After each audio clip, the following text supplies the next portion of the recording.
We start this lecture with an overview, a plan for what will be presented. We'll first take a look at the course as a whole. This course is concerned with classical mechanics, the study of the forces and the motions of macroscopic objects. The framework we will adopt will be that first introduced by Isaac Newton in the 17th century. We will then turn to our first topic in the course, kinematics, which in fact will be the focus of the first 3 prelectures. Kinematics is concerned simply with the description of motion, without regard to its cause. In particular, we will define the concepts of displacement, velocity, and acceleration that are needed to describe motion. We will initially restrict ourselves to motions in one dimension. We will use these definitions to demonstrate how to obtain the change in position from the velocity and the change in velocity from the acceleration. We will close with the discussion of an example of a particular motion, namely that of constant acceleration. We start with a broad overview of the course. The framework we will adopt will be that introduced by Isaac Newton in the 17th century. This framework remained the standard in science until the 20th century, when fundamental changes were needed to describe the complete nature of space, time, and matter. In particular, the theory of special relativity proposed a constant speed of light that led to a reformulation of the nature of space and time. The theory of quantum mechanics was created to describe the interactions of elementary particles, such as electrons and photons, leading to a description of matter that included both particle and wave-like aspects. In this course, we will restrict ourselves to describing macroscopic objects moving at relative velocities that are small with respect to the speed of light, so that Newtonian mechanics is all we need to accurately describe the physics. In particular, we will present Newton's laws, which introduce the new concepts of force and mass that are needed to describe the actions of macroscopic objects. Indeed, Newton's laws establish the mechanical worldview that forms the basis for the scientific revolution of the 17th century. In particular, he introduced a universal force of gravitation that he claimed applied to all objects having mass. He then demonstrated that he could relate the motion of the moon in its orbit about the Earth to the falling of an apple to the ground here on Earth. The deep significance of this demonstration was that for the first time a connection was made between the motions of ordinary things on the Earth and the motions of heavenly bodies. Prior to Newton, the heavens and the Earth were treated entirely separately and differently. Newton showed that the laws that apply here on Earth also extend to the heavens. We will then introduce other important quantities such as energy, momentum, and angular momentum that are commonly conserved in a variety of situations. We'll close with a brief study of oscillatory motions, wave motions, and fluids. We'll begin now our study of kinematics, in which we introduce the quantities needed to describe the motions that we will later explain with the use of Newton's dynamics. To discuss motion in classical physics, we begin with 2 quantities, displacement and velocity. These quantities are not unfamiliar to you. I'm sure you already have a working knowledge of the relationship between displacement and velocity. If it takes you 3 hours to walk 6 miles, you can figure out that your average velocity during that walk was 2 miles per hour by simply dividing the distance you walked by the time it took. In this course, you will find that many of the words that represent the quantities of physics will be very familiar words.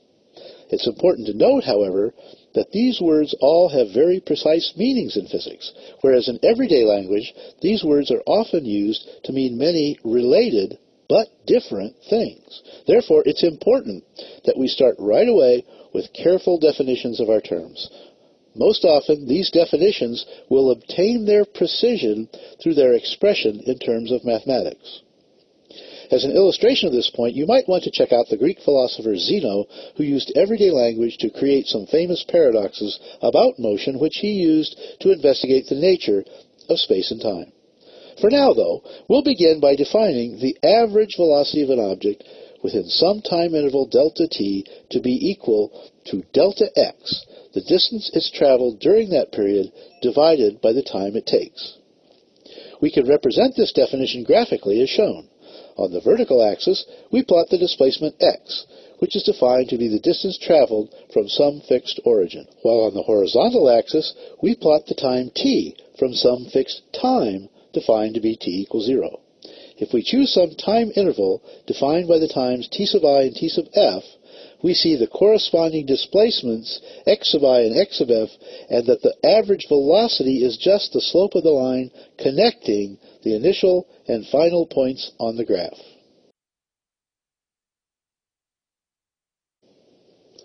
We'll now work through an example that uses this average velocity that we've just defined.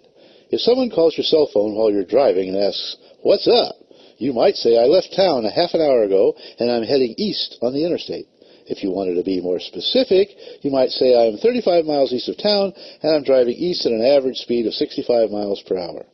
From this information, your friend could do a simple mental calculation to predict that 1 hour from now, you will be another 65 miles further east, which would be about 100 miles east of town.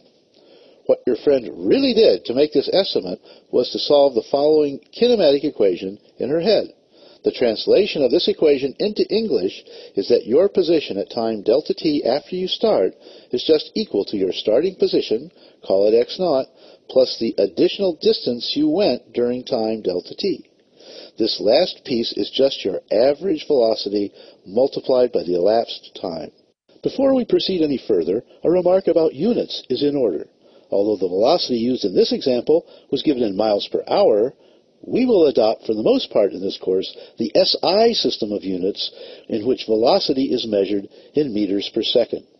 Converting between these units is easy. We simply have to multiply by 1 until the units are right. For example, in this case, we can multiply 65 miles per hour by 1,609 meters per mile by 1 over 3,600 hours per second to obtain the result that 65 miles per hour is equivalent to 29 meters per second. On the next slide, we'll take a look at how to describe motion in which the velocity changes in time. In the last example, we calculated the predicted distance the car would go during a specified period of time, assuming that the velocity during that time did not change. You know this assumption is not always true. Sometimes you may speed up to pass a car, resulting in an increased average velocity, or you may have to slow down due to traffic, resulting in a decreased average velocity. Therefore, to discuss all kinds of motion, we will need the ability to figure out both the displacement and the velocity for any instant in time, not just the average over some time interval. We can visualize the procedure for finding the instantaneous velocity by starting with the displacement versus time plot as shown and bringing the final and initial times closer and closer and closer together until they are infinitesimally close. As we do this, the line connecting the points becomes the tangent to the curve.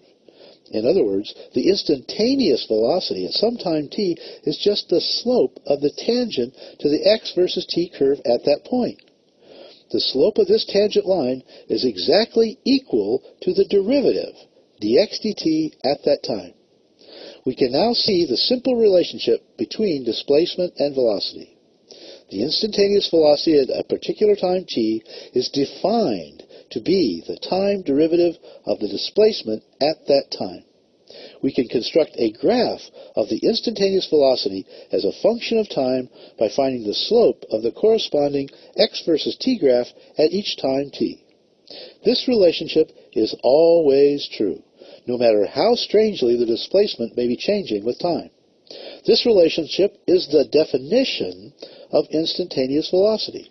We were led to this definition of the instantaneous velocity by a natural refinement of the concept of the average velocity, and we have discovered that the calculus, in this case the derivative, is needed to carefully define this kinematic quantity.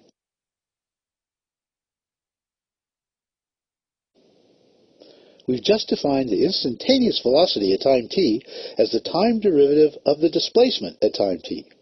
Therefore, if we know the displacement as a function of time for some object, we can calculate its velocity at any time by simply evaluating the derivative of the displacement function at that time. Suppose, on the other hand, that we know the velocity as a function of time. What can we say then about the displacement at any time? It seems like we should be able to use the inverse operation to go the other way, that we should be able to evaluate the integral of the v versus t graph to find the displacement as a function of time. We know the integral can be represented graphically as the area under the curve. Therefore, we expect the displacement to be related to the area under the v versus t graph. We can verify this expectation for the special case of motion with a constant velocity. In this case, the area under the curve from 0 to time t is simply equal to the magnitude of the velocity times the time t. Note that the integral needed to find the displacement at time t is the definite integral from t equals 0 to t equals t. To obtain the general equation that determines the displacement from the velocity, we actually need to be a little more careful. What we've really shown so far is that the change in displacement during a time interval, for example t sub I to t sub f, is equal to the integral of the velocity between these initial and final times. We have no way of knowing where the particle was at any particular time, say at t equals 0. The velocity tells us how the displacement changes. It can't tell us where it started from. That information must be given to us independently. Consequently, we write the general expression in terms of the definite integral of the velocity from t sub I to t sub f and the value of the displacement at time t sub I.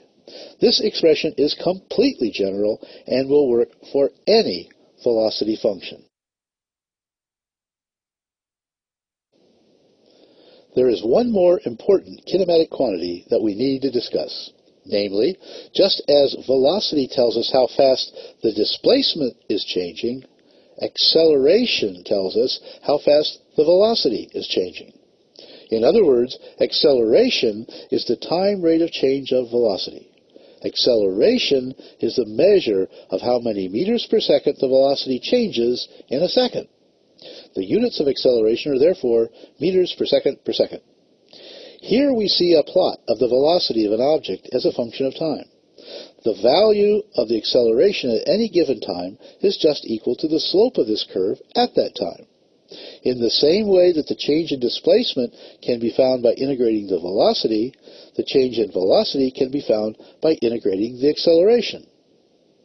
Before going any further, we must issue here a warning about a common confusion between everyday language and precise kinematic definitions.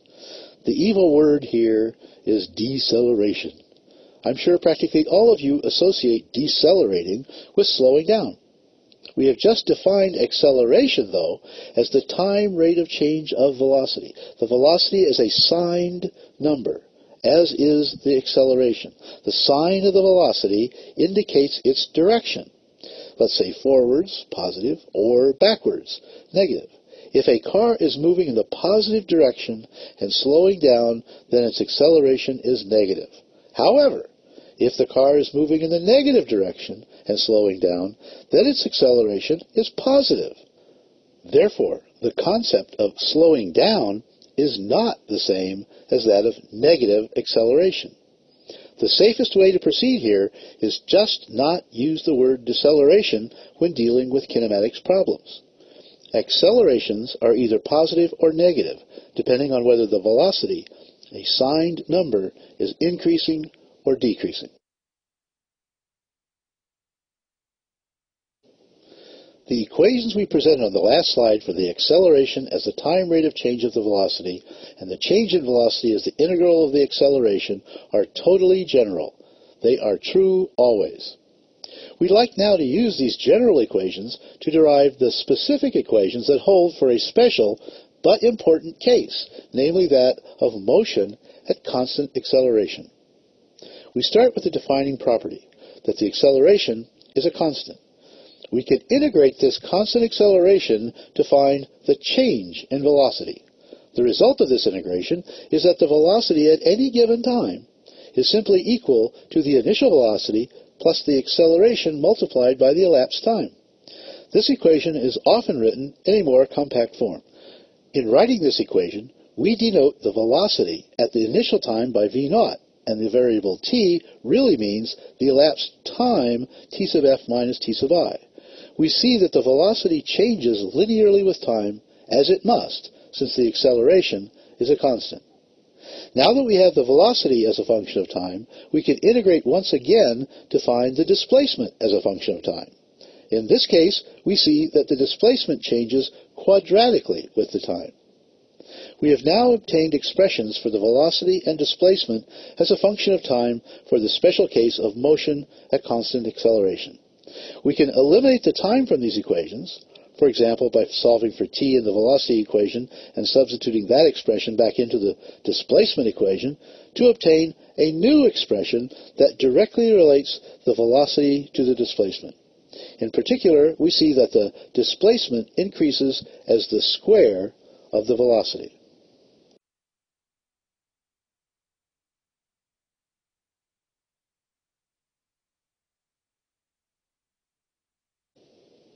We conclude with a brief discussion of the main points of this pre-lecture. First, we define the instantaneous velocity as the time rate of change of the displacement and the instantaneous acceleration as the time rate of change of the velocity. Second, we derived general expressions for the velocity and the displacement as a function of time by integrating the definitions of the acceleration and the velocity, respectively. Finally, we use these general expressions to obtain the equations for the velocity and displacement as a function of time for an object moving with constant acceleration. We also eliminated the time from these two equations to obtain the direct relationship between the displacement and the velocity for this special case of motion at constant acceleration.